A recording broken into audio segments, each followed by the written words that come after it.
Who poisoned James Orengo? Eyewitnesses claim he had shown no signs of illness just hours before. In fact, James Orengo had already addressed a small meeting and was said to be in high spirits. So what happened in that short window of time? That's where things get interesting and concerning. Sources close to the scene suggest that James Orengo consumed a drink shortly because his condition changed. While no official report has confirmed what was in the drink, the timing has raised eyebrows across the country, especially considering the political tensions, the disagreements in the political party of ODM in Kenya are once again at all-time high. This question remains: was this simply a coincidence, or was the drink intentionally laced with something harmful? Let us ignore the political angle. Orengo is not just any politician. He is a seasoned lawyer, a reformist, and a man who knows where many of the country's secrets are buried. Did he know too much? Too much to be eliminated? Did they want to eliminate this particular governor? Over the years, he has stood against powerful forces, from corruption cartels to high-ranking political elites. Could this have been a warning, a message, or worse, an attempted silencing? News of Orengo's sudden collapse sparked waves of panic and speculation. Social media was flooded with questions. Was he poisoned? Who was with him before it happened? Why are the details so scarce? As usual, the official reports have remained vague, and the silence from some quarters is louder than words. So far, no autopsy, no toxicology report has been made public. No arrest, no statement, no denials. But from what we have seen, heard, and gathered, this was not just a medical episode. There was a setup, and someone somewhere knows exactly what happened. Kenya has a history of silence in times of political danger, but this time we must ask the hard questions before the truth disappears. If James Orengo, a man of such political weight, can be targeted so quietly, then who's next? What do you think really happened to James Orengo? Was this an accident or a message to other politicians? Let us know your thoughts in the comments below. And if you value fearless storytelling like this, like, share, and subscribe to Eve Media Kenya. More untold stories are coming soon. My good name is Anthony Jenga. See you in the next. It probably scares me when a governor is going through all these particular issues. No one is talking about it. But it seems that Governor James Orengo was poisoned. No one wants to talk this. I don't know who they are fearing, but remember, a month ago, there was this particular moment, a funny moment, according to me, because the timing raises a lot of eyebrows. James Orengo had visited State House. Was it a bargain, or what happened next after that? It also seems like a lot of senators are not supporting this particular agenda, especially of senators from ODM, of Baba being part and parcel in the government handshake. It seems someone is in trouble. We Kenyans are not going to talk about it. Of course, we will still be silent about this particular shenanigans. As usual, Olengo has been fighting for justice since Kitambo, back in the days. And do you know James Orengo was part and parcel of the Saba Saba movement?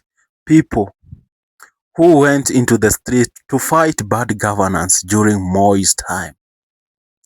The other day, he was fighting for Rigathi Gachagua during the impeachment. Maybe he knows a lot. and he doesn't support government's agenda. And that might be a threat. Another question here comes. Leaders from Western Kenya have been in this particular situation of being eliminated, killed abruptly. What is this? Is it a political tension? What is being planned? Maybe you have some particular information out there and you want to talk to us. Please, there is a WhatsApp message out there. You can send your inside messages and tell us, what do you think about this particular situation? Because according to me, it is not your ordinary situation. Ongondo Were died assassinated in Nairobi few months ago. Another citizen, a blogger, was murdered from Western Kenya.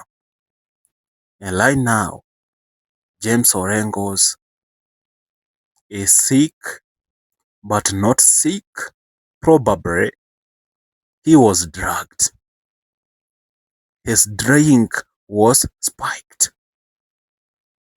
Do you know how long it takes for someone to spike a drink of a governor? Because a governor has bodyguards.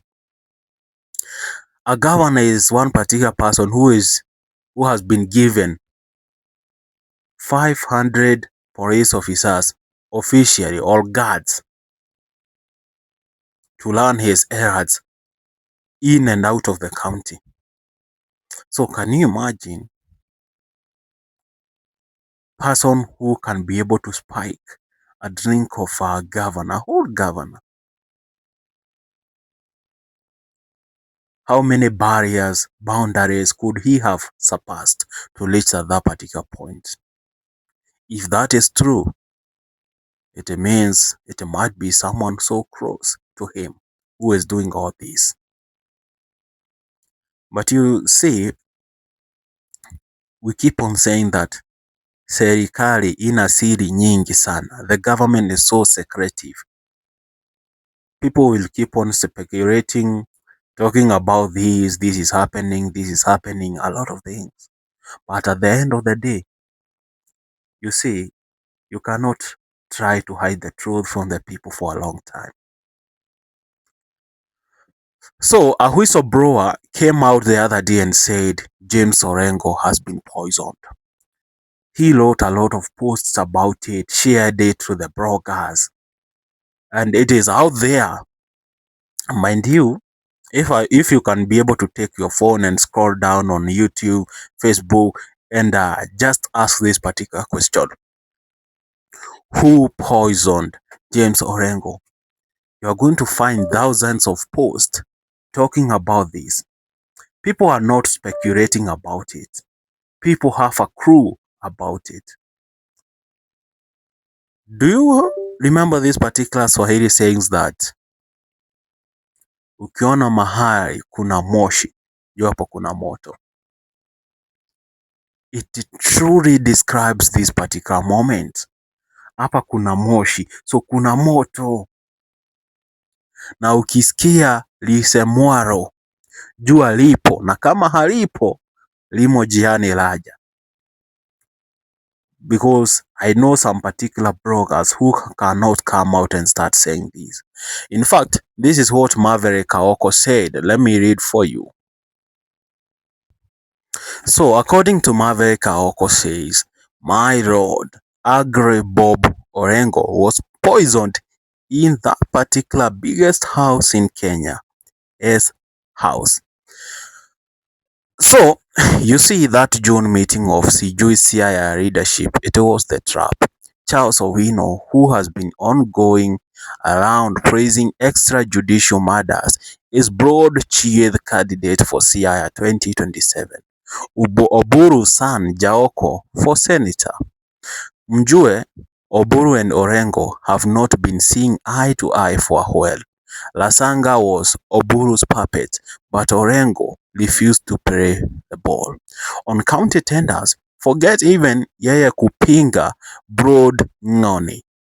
His woo started when he blocked Oburu from eating county tenders. So let me know, what do you think about this particular whole situation? See you in the next video. My name is Anthony Jenga. Bye bye.